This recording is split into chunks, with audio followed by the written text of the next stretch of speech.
kesepakatan kelas. Apa anak-anak? Kesepakatan kelas. Kesepakatan kelas itu apa? Kesepakatan kelas itu tata tertib yang ada di kelas.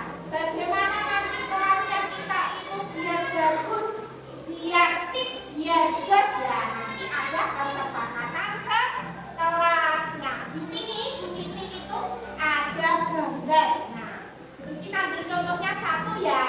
Nah, anak-anak kira-kira tahu nggak ini gambar apa? Gambar apa ini yang di dalam apel ini apa ini?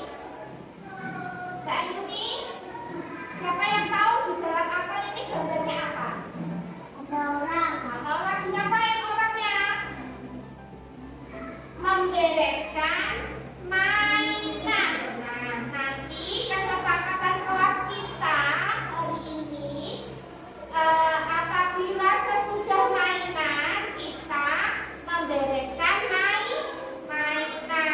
Kita sepakati tidak? Sepakat tidak? Sepakat ya? Habis mainan diberes. Nah, nanti di sini juga ada lagi. Nah, ini ada gambar apa ini? Ini di dalam apel ada apa? Orang lagi ngapain? Lagi ngapain ini? Bukan. Ayo, lagi ngapain ini, Dek? Lagi berbaris, lagi antri. Nah, jadi kesepakatan kelas kita apabila mau melakukan kegiatan, contohnya mau cuci tangan, mau wudhu, kita harus antri dulu. Hebat, pinter. Kira-kira kalau kita berbarisan boleh tidak? Tidak boleh. Lalu di sini juga ada lagi loh. Kira-kira ini lagi ngapain ya anak cowoknya ini ya? Ngapain? Ini anaknya baru mengucapkan salam. Anak-anak tahu nggak cara mengucapkan salam itu seperti apa? Kalau ketemu Bu Titin,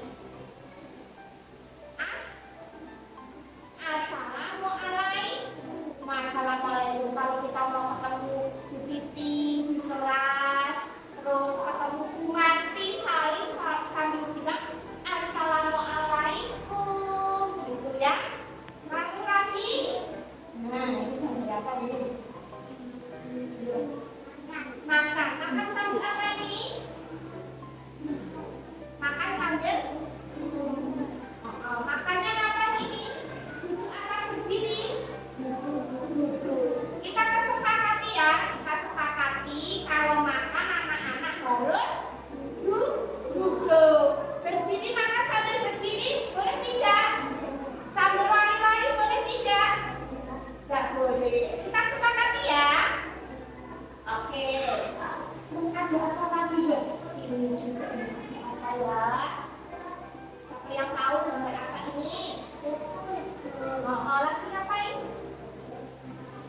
Lagi meluk anaknya. Jadi kita semua sama teman-teman harus saling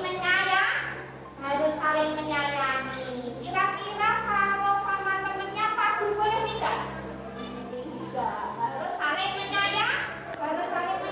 Kalau ada yang mainan nggak boleh rebutan, dipinjam mainannya. Jadi kita sama temannya harus saling menyayangi. Nah, ini yang apa ini? Mbak Nur kalian itu gambar apa ini? Apa ini? Buang apa? Buang sampah. Jadi kalau di kelas anak-anak habis makan jajan, habis minum bersama, dibuang di mana sampahnya? Di tempat sampah. Mbak Luna, yang rapi coba. Lagi ini nah. Kira-kira gambar apa ini? Sekolah. Laki-laki sama perempuan. Ngapain kalau tangannya seperti ini? Lagi ngapain kita? Lagi ngapain? Berdoa. Jadi kita kalau melakukan kegiatan harus berdoa terlebih dahulu. Harus berdoa terlebih dahulu. Contohnya tadi sudah berdoa mau belajar. Berdoa mau makan, berdoa setelah makan, setiap kegiatan harus melakukan berdoa. Lalu apa lagi ya? Oh, ini yang terakhir. Apa ya? Siapa tahu ini gambar apa? Oh, apa ini? Senang benar. Jadi kita kalau melakukan sesuatu harus bahagia. Kira-kira kalau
Assalamualaikum warahmatullahi wabarakatuh. Waalaikumsalam warahmatullahi wabarakatuh.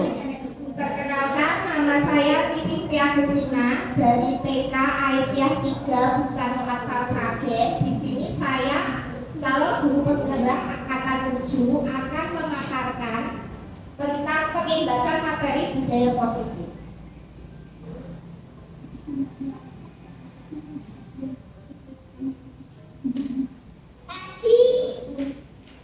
Nah, terlebih dahulu kita akan melakukan ice breaking dulu ya teman-teman. Nah, di sini kita akan berpasangan dua-dua. Ayo teman-teman berdiri semuanya biar pada siang pagi hari ini agar kita lebih semangat menggerakkan semuanya badan agar bisa ngantuk.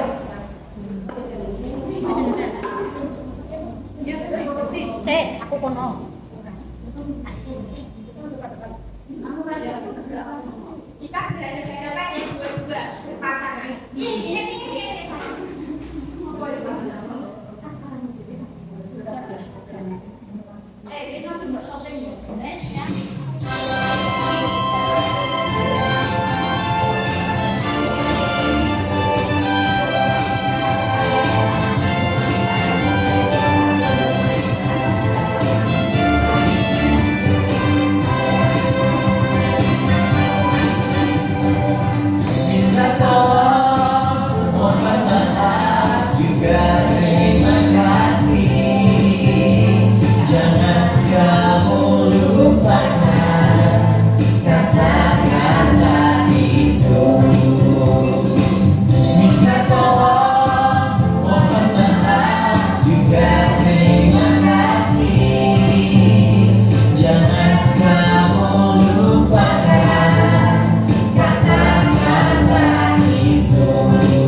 lalu mengucapkan permisi.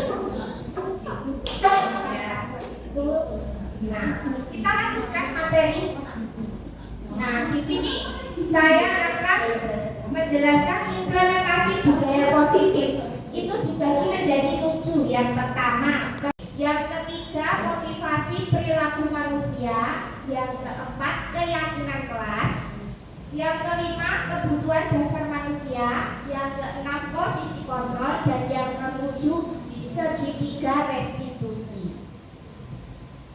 Nah, apa toh budaya positif itu? Budaya positif itu adalah suatu kebiasaan yang bersifat positif. Di dalamnya mengandung sejumlah kegiatan yang mampu menumbuhkan karakter murid. Budaya positif itu juga perlu dibangun dalam suatu kelas melalui keyakinan kelas. Pengembangan budaya positif itu sendiri dapat menumbuhkan motivasi intrinsik dalam diri anak untuk menjadi pribadi yang bertanggung jawab dan berbudi pekerti luhur serta berakhlak mulia.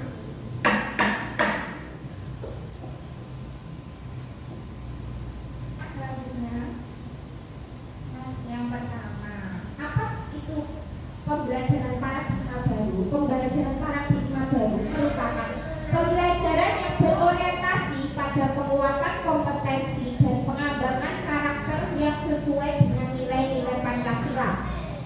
Perubahan paradigma pembelajaran terdiri dari paradigma berfokus pada guru atau dosen menjadi pembelajaran berfokus pada peserta didik. Nah, untuk kali ini pembelajarannya tidak hanya berpusat pada guru saja, tetapi juga berpusat pada murid. Karena tidak hanya guru yang menjadi sumber belajar, tapi murid juga bisa menjadi sumber belajar anak-anak itu sendiri.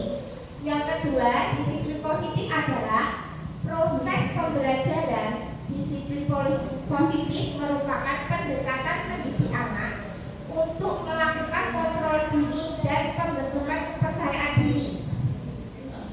Disiplin berbeda sama sekali dengan hukuman, meskipun disiplin sering diterapkan dengan menggunakan teknik hukuman. Nah, disiplin positif ini kalau diimplementasikan ke sekolahan kita masing-masing bisa dilakukan dengan melalui keyakinan kelas. Kalau berawal dari ajaran baru, kita bisa melakukan kesepakatan kelas, yaitu berupa kesepakatan itu antara ibu guru dan anak didik kita sendiri. Seperti contoh, kalau kita sebelum dan sesudah melakukan kegiatan bisa melakukan berdoa terlebih dahulu. Yang kedua, bisa membuang sampah pada tempatnya. Melalui pembiasaan itu nanti anak-anak bisa secara langsung akan mendidik disiplin positif itu sendiri. Yang ketiga, tentang motivasi perilaku manusia. Yang pertama, untuk menghindari kenyamanan atau hukuman. Yang kedua, untuk mendapatkan imbalan dari orang lain. Yang ketiga, untuk menghargai diri sendiri menjadi insan sesuai harapan kita. Nah, mungkin ada dari teman-teman yang mempunyai kasus di sekolahannya masing-masing. Monggo. Kira-kira ada yang mempunyai kasus di sekolahan mengenai motivasi perilaku manusia, mungkin anak didiknya atau siapa?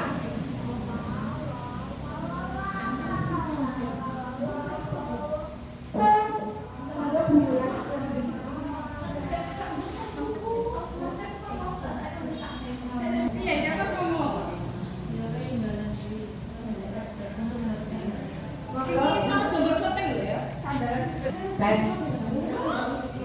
Ya teman-teman, mungkin ada pengalaman di sekolahnya masing-masing terkait tentang motivasi perilaku manusia.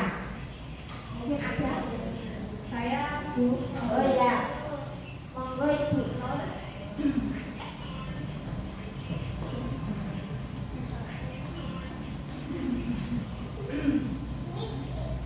Terima kasih untuk waktu yang diberikan kepada saya. Ini kita hanya berbagi pengalaman ya Ibu.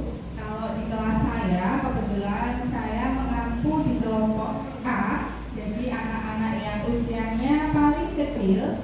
Itu pengalaman saya untuk motivasi perilaku manusia di angka 1 untuk menghindari ketidaknyamanan atau hukuman. Itu biasa kita terapkan seperti ini.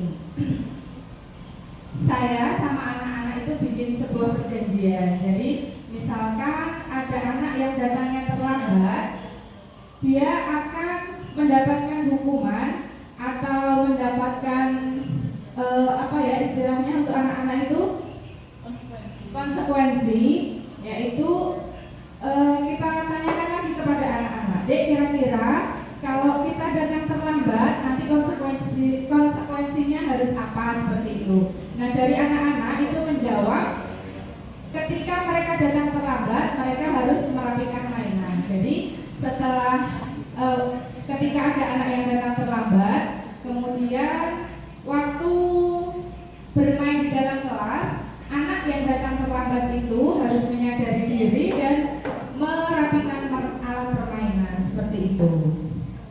Itu pengalaman saya ya. Mungkin ada pengalaman-pengalaman yang lebih bagus dari teman-teman semuanya, silahkan. Terima kasih untuk waktunya. Kita lanjutkan materi selanjutnya.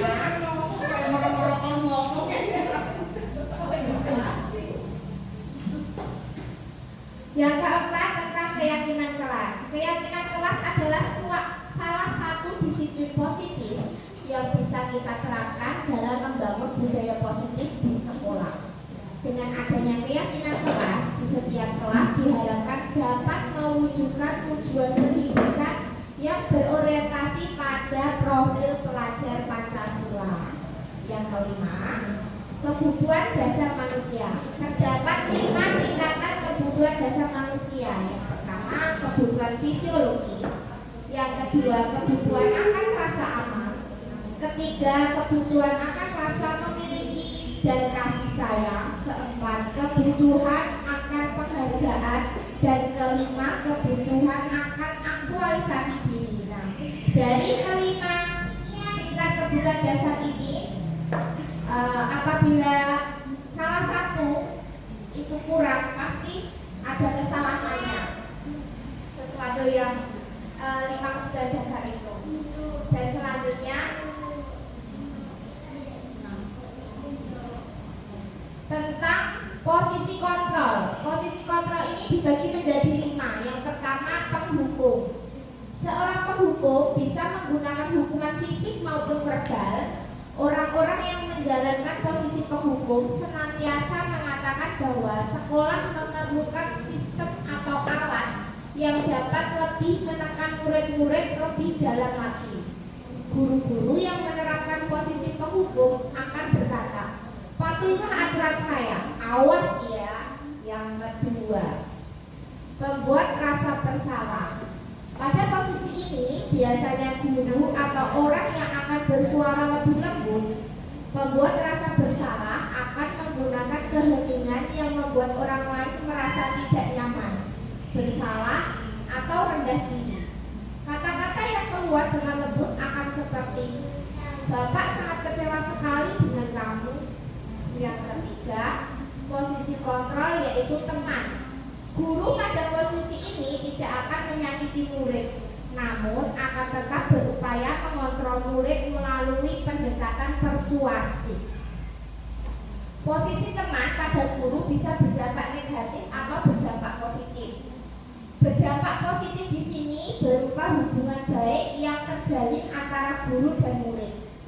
Guru di posisi teman menggunakan hubungan baik dan humor untuk mempengaruhi seseorang.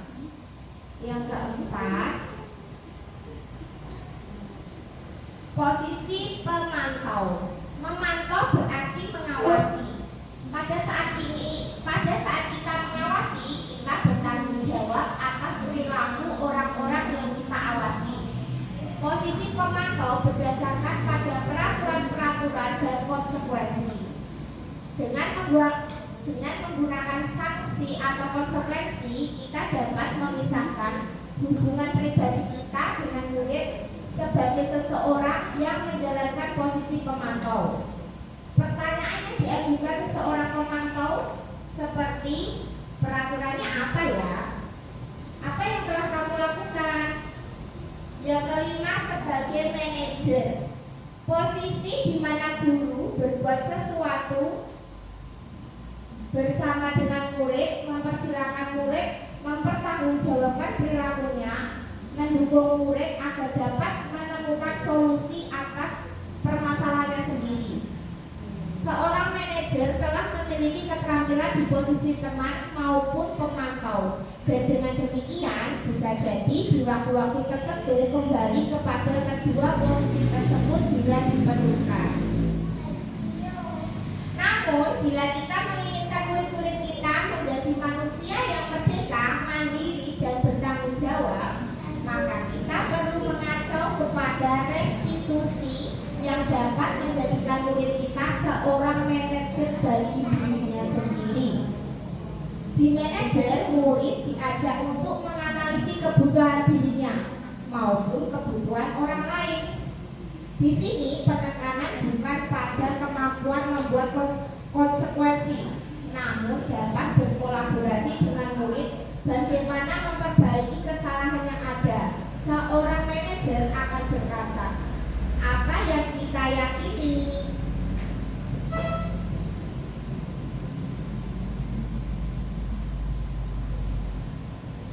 Yang nomor 7 dan yang terakhir tentang segitiga ketiga, restitusi. Restitusi itu adalah proses menciptakan kondisi bagi murid untuk memperbaiki kesalahan mereka sehingga mereka bisa kembali pada kelompok mereka dengan karakter yang lebih kuat.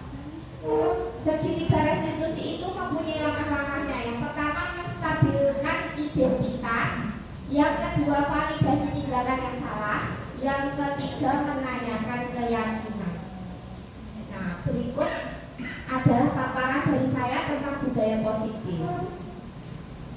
Nah, dari tadi saya sendiri yang sudah ngomong ya panjang lebar. Nah, sekarang giliran teman-teman mungkin ada pertanyaan terkait tentang pemaparan saya tentang budaya positif itu sendiri. Monggo ada yang bertanya? Iya, berarti monggo. Terima kasih. Saya ada pertanyaan, bagaimana cara kita menghadapi anak di usia 5 atau 6 tahun yang kadang suka berbakat atau berbakat? Ya, terima kasih Bu Adi. Nah, sekarang saya akan menjawab. Kita kembali ke kebutuhan dasar dari anak kita sendiri ya. Mungkin anak yang membangkang itu, kalau kita kuliti permasalahannya, karena anak itu pada usia mau masuk SD ya Ibu, itu biasanya kita lihat dulu kebutuhan apa yang dia butuhkan. Mungkin anak itu butuh akan kasih sayangnya kalau di rumah itu tidak terpenuhi, atau mungkin karena dia di sekolahan itu merasa nih aku tidak jago di kelas, atau mungkin dia pengen jadi penguasa di kelas. Nah, kita lihat dulu kebutuhan apa yang kurang dari anak tersebut. Kemudian terkadang anak kita itu kalau kita tanya apa mesti jawabnya berbeda. Kita tanya B mesti jawabannya A, seperti itu. Jadi kita lebih ada pendekatan diri ke anak. Mungkin anak itu di rumah kurang kasih sayangnya kepada orang tuanya itu kurang, maka anak itu di sekolahan 1001 cara dia pengen bu gurunya itu pengen diperhatikan sama bu gurunya, karena di rumah kurangnya kasih sayang itu, dan dia itu memenuhi kebutuhannya di sekolahan. Kira-kira kalau aku dengan 1001 cara dia entah itu membangkang atau nakali teman, sebenarnya dia itu mempunyai pengen disayang sama gurunya. Terkadang kira sebagai guru itu kalau ingin memeluk muridnya itu kadang umur segitu kan mesti malu ya Ibu, mesti malu kalau dipeluk, pengen kita peluk kan itu kan malu. Nah, makanya kita harus ada pendekatannya. Nah, posisi kontrol di sini kita menggunakan posisi kontrol sebagai teman. Dengan teman mungkin kita pendekatannya kita jangan langsung menyalahkan, tapi dengan pertanyaan yang lebih halus. Semisal kalau ada salah satu anak yang ngomongnya itu jelek sama temannya, entah itu contohnya misuh atau apa, kita deketi dulu, kita tanya baik-baik. Kira-kira tadi ada omongan yang salah ya sama teman tadi. Kira-kira kenapa ya? Seperti itu ya contohnya. Jadi kita harus pendekatannya secara halus sebagai posisinya itu sebagai teman. Kalau kita sudah di posisi teman, dia itu akan merasa dekat dengan kita. Nah, jadi dengan kolaborasi antara murid, orang tua, dan guru kita sendiri, maka terbentuklah sebuah restitusi, segitiga restitusi yang baik seperti itu. Mungkin saya mau tanya kembali ya ke teman-teman, kira-kira ada tidak ya sebuah kasus di sekolahan teman-teman semuanya, contohnya mungkin kasusnya tentang kita beberapa kali memberikan pembiasaan baik dari hari ke hari, dari bulan ke bulan, tapi pembiasaan itu tidak bisa diterapkan ke anak itu sendiri. Contohnya kalau datang tidak tepat waktu, padahal kita sudah memberi keyakinan kelas di kelas kita bahwa nanti datang tepat waktu seperti itu, dan anak-anak menyepakatinya. Nah, kira-kira solusi apa yang ibu lakukan terkait dengan kasus seperti itu? Mungkin ada yang mau menjelaskan, mungkin di kelasnya ibu-ibu semua ada kasus seperti itu. Monggo.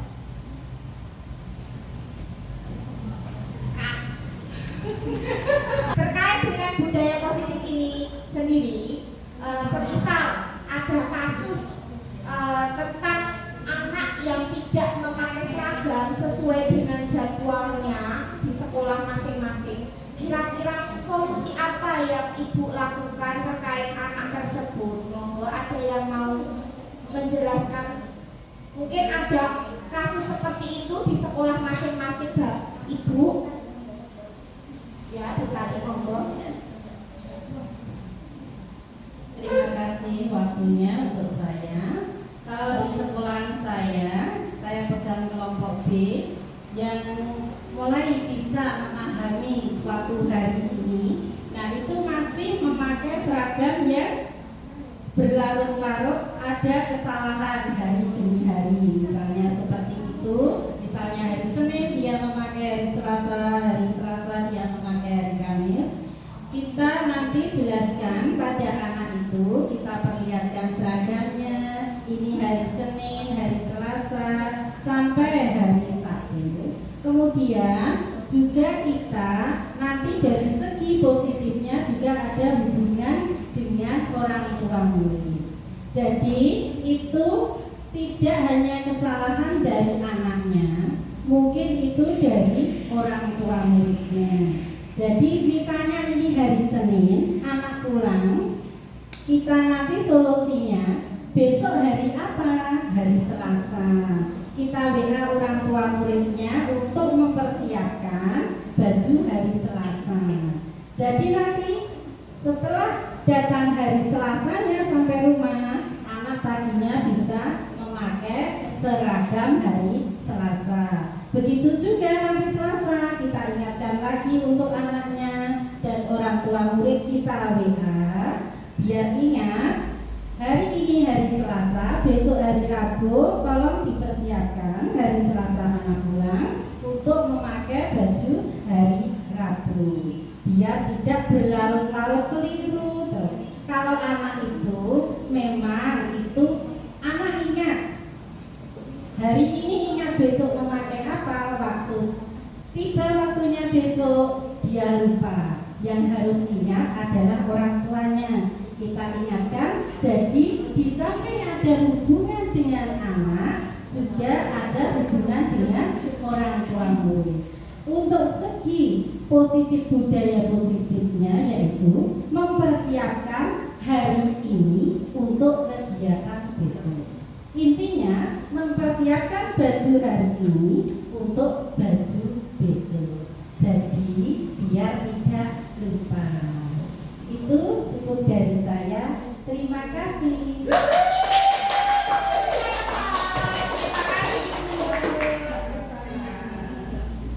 Karena ini sudah sore, terima kasih teman-teman. Sebelum kita pulang, kita akan melakukan exercise terlebih dahulu biar badan kita segar, semua tangan, kaki, badan kita gerakkan semuanya. Terima kasih Bu Tati atas solusi terkait dengan kasus tersebut tadi. Nah, itu memang benar sekali bahwa itu tidak kesalahan pada anak saja, tapi harus ada kolaborasi antara guru dan orang tua serta anaknya. Memang bagus sekali, tiap hari yang berbeda kita memberikan mengingatkan ke orang tua melalui WA. Mungkin hari ini hari Selasa, besok hari Rabu, berarti seragamnya apa ya? Nah, seperti itu. Bagus sekali. Terima kasih Bu Tati atas solusinya dari tadi. Apa buat Bu Tati?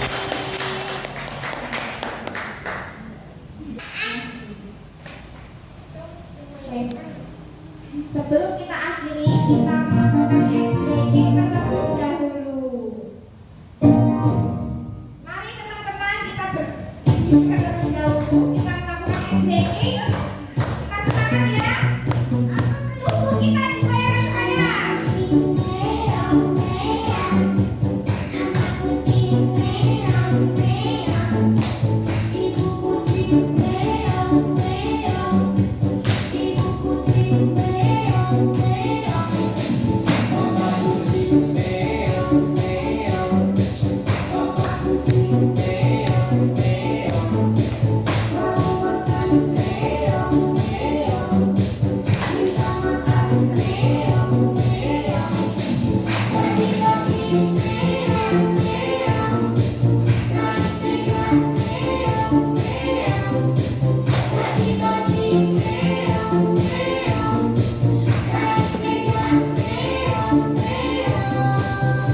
Silakan duduk kembali.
Terima kasih ibu-ibu, teman-teman yang hebat semuanya yang telah menghadiri, meluangkan waktu tentang pemaparan saya terkait tentang budaya positif. Akhir salam, wassalamualaikum warahmatullahi wabarakatuh. Waalaikumsalam warahmatullahi wabarakatuh. Assalamualaikum warahmatullahi wabarakatuh. Perkenalkan, nama saya Anis Hindarti dari TK Pertiwi Sakeda yang saat ini saya duduk dengan Bu Titin. Menanggapi sosialisasi yang telah disampaikan Bu Titin terkait dengan budaya positif sangat bermanfaat dan bisa kami laksanakan di TK Pertiwi Sakeda. Apabila kami belum paham, kami bisa bertanya kepada Bu Titin kembali. Terima kasih.